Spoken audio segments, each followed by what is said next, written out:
Hello BrewTubers, JabeerIni here, and welcome to the taste test and review of the Ruby Red Ale we brewed last week.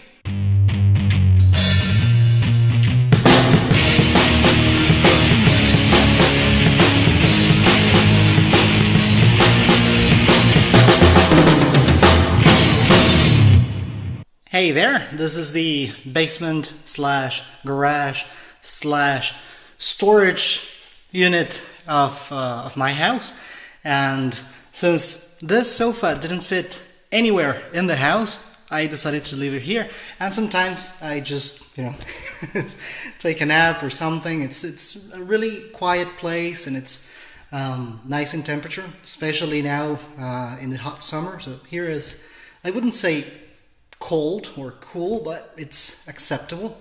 And here is where I store part of the beer that I'm selling. And well, when I came down, I noticed that there's this gap, and it's a perfect place to record a video. I can use this as a table. So anyway, let's go and enter into details with this fantastic beer. As you might remember, the original gravity of the beer of the wort was 1058, and now you can see a picture of the final gravity. It's 1018. So according to Brewer's Friend's ABV calculator, this beer is 5.25% ABV, which is cool and in accordance with the style. Bottle conditioning time was so long ago that I don't even remember. So it's probably, let's see, that was back in December, almost 7 months in the bottle. I've had some of these, obviously, and I know it's good, but let's see how it ages in any case. So with that being said, and without further ado, let's crack it open and let's get reviewing. Whoa, my god! That's not cool.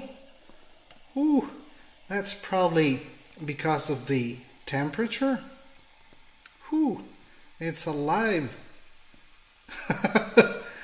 Well, at least we can review what's left of it. Wow, that's not going to be good for the sofa. Oops. So look at the beer. Even if it was quite disturbed by the sudden eruption, it's very clear. It's still very clear. Let me see if I can use my phone. Here it is.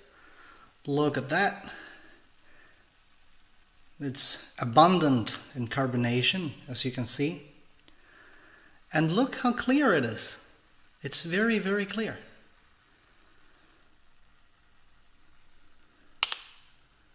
Fairly clear.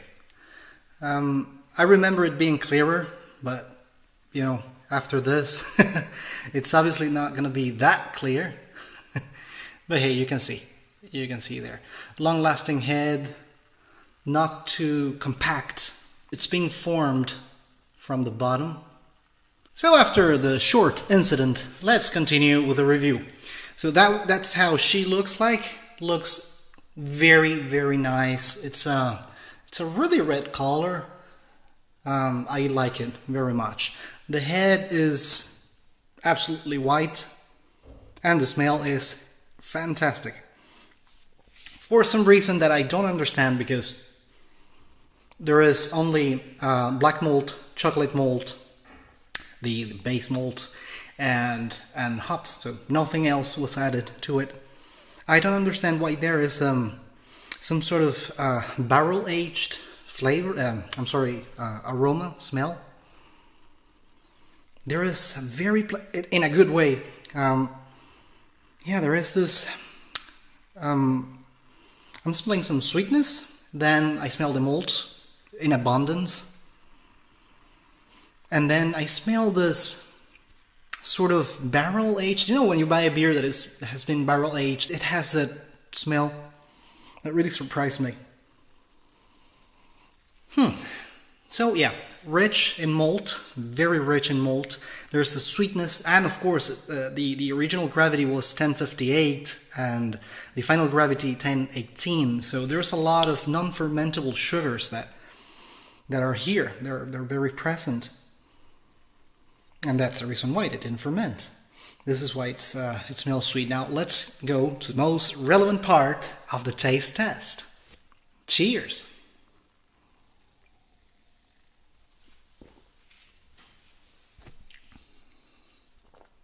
It's a very, very nice beer. It's very crispy. The very first thing you experience is sweetness. Not no overly sweet, but sweetness. And then the malt.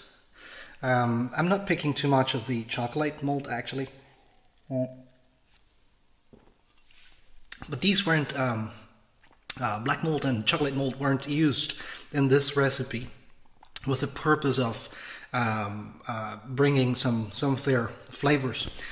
They were used only for, well, mainly for color purposes, and they did their job. Obviously, there is something in the beer, but I'm not sure if it's from the black malt. I think it's from the Caro Ruby. That's where a lot of the flavor is coming from. That malty sweetness, really pleasant.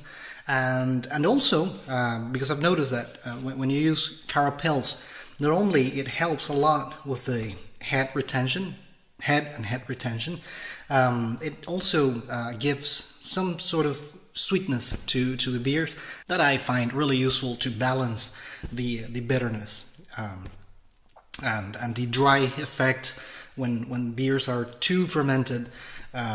It just allows beers to be more balanced. So I definitely recommend you to use Carapels, at least a short amount, and some other specialty grains. My favorite specialty grain is Crystal. When used in big amounts, it gives your beer something close to toffee and burnt caramel. Really nice. When used in a smaller proportion, then you get the sweetness and some of these very characteristic things.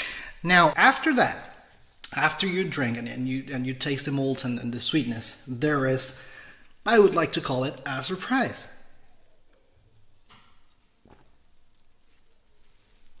And you might know what it is. It's the hops. The amounts I used were tiny in comparison to the amounts I used for other styles of beer. So here you get the malt, and then you get some sort of perfume from the hops, and essentially from the Isken Goldings. Because I also added some Bravo at the very end of the boil in a I would say insignificant amount. So I would say that it's almost unperceivable, and well, in my case here it's unperceivable. I'm not getting any of that, but I'm getting a lot of the Isken Goldings, and I really like that hop. I mean, I think it's underrated because it's being used in so many classic styles that now people tend to brew this type of beer with, let's call it, new hops. And it's good. It's fantastic. I mean, I love experiments. And okay, I just realized the camera ran out of batteries. So I was talking, alone, pretty much as I do, but without leaving evidence for a good minute. So as I was saying, I really enjoy experimenting and experiments in general and everything, but sometimes going back to the classics is really good. So to give you an idea of a couple of classic ales that are very similar to this one, I would say Broughton's Old Jock. That's on its own, it's a very good red ale. It's stronger than this one because, if I'm not wrong, it's 6 point something ABV, and this is only 5.25. And the other one that I really like, and is very close to this one, is one from Environment Brewery. That's a small brewery in Alloa. Well, not so small actually. It used to be small. Now they have a very good market in the UK and even outside the UK. That one, if I'm not wrong, is 5.2 like this one. And even if they use a different hop, the malt side is quite very similar to this one. So there you go, a couple of recommendations. Broughton, Environment, two great breweries with two great red ales. And humbly, I can say that if you like that one, if you like those beers, this one is really, really, really one recipe that you need to brew. So I'll finish this, I'll enjoy it, this messy day. But hey, it is what it is. So if you like what you see, like, and don't forget to subscribe. And as always, thanks for watching. Cheers and messy but excellent beers. Cheers.